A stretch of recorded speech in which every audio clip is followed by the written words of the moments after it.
ছাত্র জনতার একটা বিরাট বিজয়, এটা অত্যন্ত তাৎপর্যপূর্ণ। ভবিষ্যতের রাজনীতি অনেক কিছুর ইঙ্গিত দেয়। ঘটনাটা মূলত সরকারের সাথে, সরকারও এটা চ্যালেঞ্জ হিসেবে নিয়েছিল। সরকারের ভিতরে থাকা বিএনপি তারাও চ্যালেঞ্জ হিসেবে নিয়েছিল, কিন্তু হেরে গেছে, জিতে গেছে ছাত্র জনতা। এই ছাত্রদের সাথে বিএনপি কখনোই পারবে না। দর্শক, আলোচনা করছি চট্টগ্রামের পটিয়ার ওসিকে কেন্দ্র করে যে ঘটনা ঘটেছিল। এটা একটা চমৎকার রেস ছিল, একটা গেম ছিল, একটা জুয়া খেলা ছিল।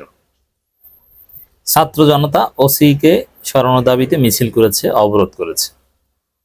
আর ওসি সহ সরকারের ভিতরে একটা অংশ জোর ধরেছিল, না, ছাত্রদের কাছে হার মানবে না, প্রয়োজনে এদেরকে লাঠি চার্জ করা হবে, আর দু একটা লাঠি বেটা খেয়ে ওরা চলে যাবে। ছাত্রদের কাছে যদি বারবার হার মানতে হয়, ছাত্রদের দাবি যদি মেনে নিতে হয়, তাহলে দিন শেষে সরকারের কোনো আকাম টিকবে না। ছাত্ররা রাজপথে নেমে সব আকাম সোজা করে দিবে পিটিয়ে। এটা এস্টাবলিশড হয়। এই জন্যে চট্টগ্রামের পটিয়া থানার ওসির এই ঘটনা, এটা একটা চ্যালেঞ্জ হিসেবে নিয়েছিল সরকারের একটা অংশ এবং সরকারের ভিতরে বিএনপি। আপনারা দেখেন যে বিএনপির লোকজন চট্টগ্রামের পটিয়ার ওসির পক্ষে ছিল, নানান লেখালেখি করেছেন। না, তিনি ফেসিবাদের দোষর নয়, তিনি নতুন ওসি হয়েছেন, তার আত্মীয় স্বজন আওয়ামী লীগ নয়, আবার যে এই মবের কাছে কেন হার মানবে, একটা কথা বলবে ওরা ওটাই মানতে হবে, ওরা কারা, নানান কিছু। বিএনপির লোকজন সবাই ওসির পক্ষে ছিল। কিন্তু চট্টগ্রামের ছাত্র জনতা রাজপথে থেকেছে, আর কেন্দ্রীয়ভাবে ছাত্র জনতা ফেসবুকে পোস্ট দিয়েছে। তো দিন শেষে কি হয়েছে, ওসিকে ওখান থেকে সরিয়ে নেওয়া হয়েছে। কিন্তু সরিয়ে না, ওই ওসির বিরুদ্ধে মামলাও হতে পারে। তো একটা বিষয় স্পষ্ট হয়েছে, আপনারা যারা জানেন না দর্শক, আপনাদের সংক্ষেপে জানি, আমি ঘটনাটার ভিতরে যাচ্ছি। চট্টগ্রামের পটিয়া থানার ওসির সাথে ছাত্র জনতার একটা ঝামেলা হয়েছে, বৈষম্য বিরোধী ছাত্র আন্দোলন। দেখেন, বৈষম্য বিরোধী ছাত্র আন্দোলন, এটাকে ছাত্র জনতা বলা, আমি বাংলাদেশ যতদিন থাকবে এই বৈষম্য বিরোধী ছাত্র আন্দোলনকে মহান করে উপস্থাপন করব। কারণ এই বৈষম্য বিরোধী ছাত্র আন্দোলনের নেতৃত্বে আমরা আন্দোলন করেছিলাম, এদের নেতৃত্বে হাসিনার পতন হয়েছে।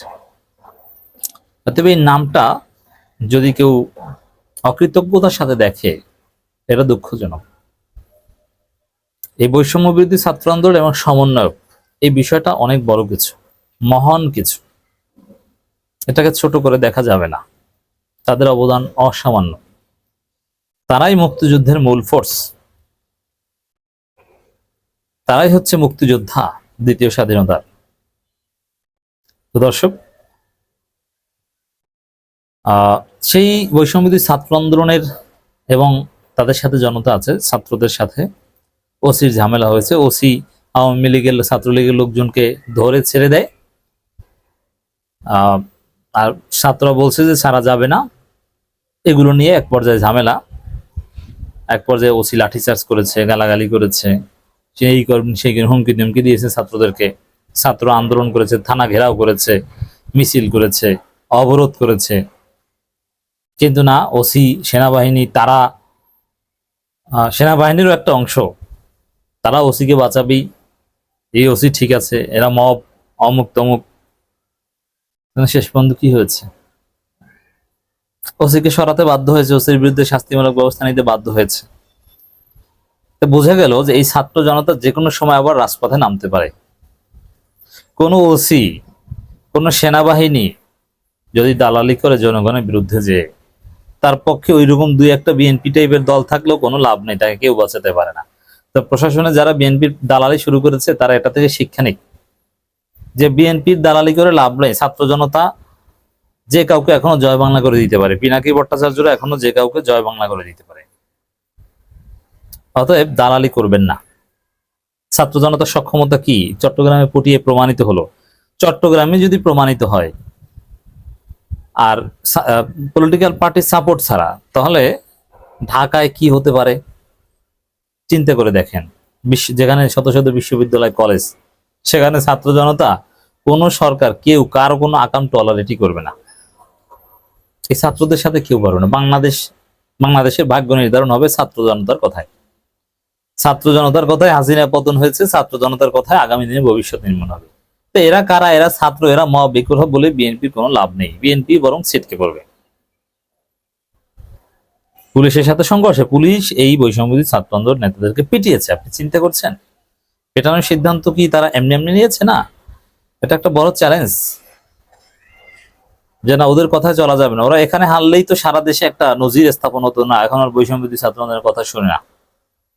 ওদেরকে পিটিয়ে থানা ছাড়া করে পুলিশ। অতএব সে আগের আমলের রাজত্ব কায়েম হয়েছে, পুলিশের সুপ্রিমেসি কায়েম হয়েছে, এই মেসেজ যেত, কিন্তু না, পারে না। চট্টগ্রামের পটিয়া থানার সামনে বৈষম্যবিরোধী ছাত্র আন্দোলন নেতাকর্মীদের সঙ্গে পুলিশের সংঘর্ষের ঘটনা ঘটে। এতে পুলিশের 4 সদস্য ও বৈষম্যবিরোধী ছাত্র আন্দোলনে 11 জন আহত হয়েছে বলে দাবি করেন। এই যে এত আহত হওয়ার ঘটনা, পুলিশের 4 জন আহত হয় এটা অনেক, 4 জনের বিপরীতে 11 জন আহত হয়েছে এটা বেশি না। কারণ পুলিশ তো সশস্ত্র, তাদের হাতে তো অস্ত্র থাকে, ট্রেন। 4 জন এবং 11 জন আহত হতে অনেক সংঘর্ষ হওয়া দরকার, এর মানে অনেক সংঘর্ষ হয়েছে। এই সংঘর্ষে জড়িয়েছে কি আবেগে? না, মানে ছাত্র জনতাকে বাংলাদেশে অকার্যকর প্রমাণ করার একটা বড় একটা প্রজেক্ট ছিল এই চট্টগ্রামে পটিয়ার ঘটনা। এটা একটা টেস্ট কেস ছিল, কিন্তু না, ছাত্র জনতাকে বাংলাদেশে অকার্যকর করা যায়নি কিংবা যাবে না। এবং এই বৈষম্যবিরোধী ছাত্র আন্দোলনের ব্যানারে ছাত্র জনতার বিভিন্ন প্ল্যাটফর্ম আন্দোলন করেছে। এনসিপির ছেলেরা ছিল, আপ বাংলাদেশের ছেলেরা ছিল, সাধারণ ছাত্ররা ছিল। আমি জানি না যে শিবির ছিল কিনা, ছাত্রদল থাকবে না এটা তো নিশ্চিত। এর মানে জুলাইতে তো সবার সমর্থন নিয়ে ছাত্ররা ভালো করেছিল। এবার বড় বড় রাজনৈতিক শক্তির সমর্থন ছাড়াই এই ছাত্ররা জিততে পারে, ছাত্র জনতা জিততে পারে। খেটে খাওয়া মানুষরা থাকে ছাত্রদের পক্ষে, পলিটিক্যাল পার্টিগুলো থাকে না। দর্শক, এখানে অনেক মারামারি হয়েছে, নেতাকর্মীরা পটিয়া থানা চত্বরে আসে।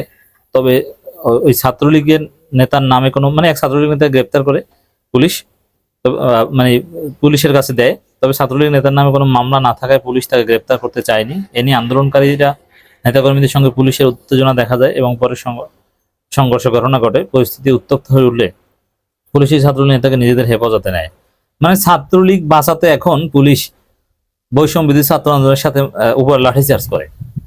একটা নিষিদ্ধ সংগঠনের কর্মী, তার বিরুদ্ধে মামলা ওইভাবে থাকা জরুরি না, সেই কর্মী ওইটাই তো গ্রেপ্তার একটা কারণ। এবং ছাত্র জনতা ধরে দিয়ে এসেছে কেন? ওই ছাত্রলীগ কর্মী জুলাই আন্দোলনে ওদের বিরুদ্ধে ছিল বলে, বা ওদেরকে পিটিয়েছে বা কোনো হামলা করেছে বলে।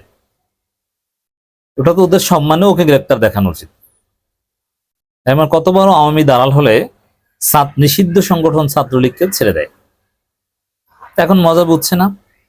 ওই ওসি বাংলাদেশে কোথাও ভালো দায়িত্ব পালন করতে পারে? যেভাবে ভাইরাল হয়েছে, জনগণ তোকে জুতো পেটা করবে। ও পুলিশ লাইনের ভিতরে বসে অফিসিয়াল কিছু কাজ করা ছাড়া মাঠেও আর দায়িত্ব পালন করতে পারবে না। ওর 14 গোষ্ঠীর পরিচয় পিনাকিরা বা বিভিন্ন গোষ্ঠী সামনে এনে দিয়েছে। তো দর্শক, আরো এই পুলিশের কিছু সদস্য আছে। জুলাই নিয়ে পুলিশ সদস্যের আপত্তিকর পোস্ট, প্রতিবাদে সড়ক অবরোধ করে তার বিরুদ্ধে ব্যবস্থা নিতে হয়েছে পুলিশকে।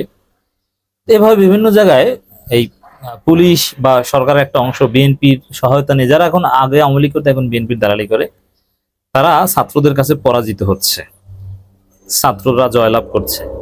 হয়তো বিএনপি পারবে না, এটা বলে লাভ নেই। এই পটিয়া থেকে শিক্ষা নেন, কুষ্টিয়ার ঘটনা থেকে শিক্ষা নেন।